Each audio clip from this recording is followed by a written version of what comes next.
Hi, friends, how are you all? Today I bring you Steve Chandler's second way. This is the second of 100 right and surefire ways to motivate yourself. So let's get started. 2. Stay hungry. Arnold Schwarzenegger was not famous yet in 1976 when he and I had lunch together at the DoubleTree Inn in Tucson, Arizona.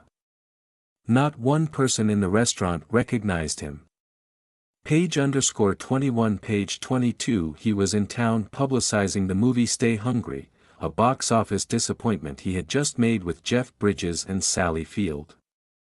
I was a sports columnist for the Tucson Citizen at the time, and my assignment was to spend a full day, one-on-one, with Arnold and write a feature story about him for our newspaper's Sunday magazine.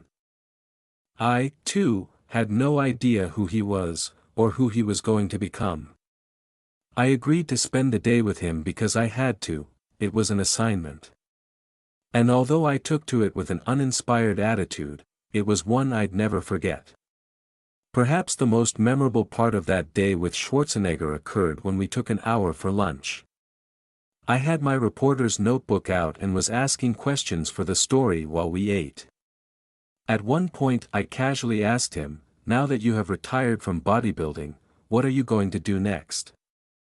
And with a voice as calm as if he were telling me about some mundane travel plans, he said, "I'm going to be the #1 box office star in all of Hollywood."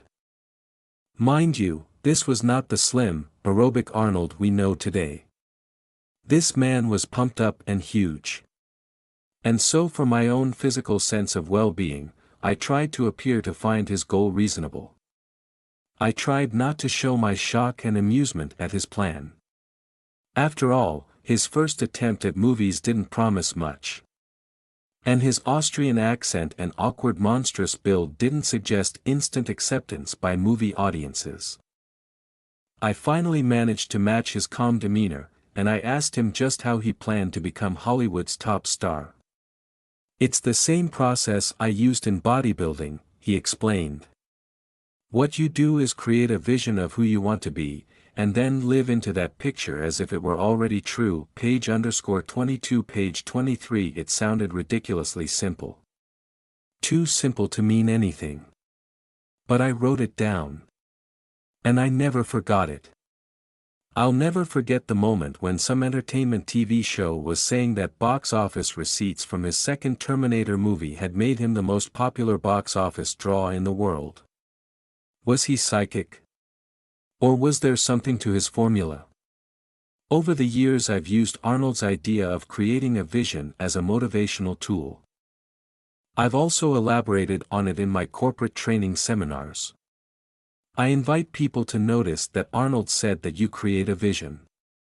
He did not say that you wait until you receive a vision. You create one.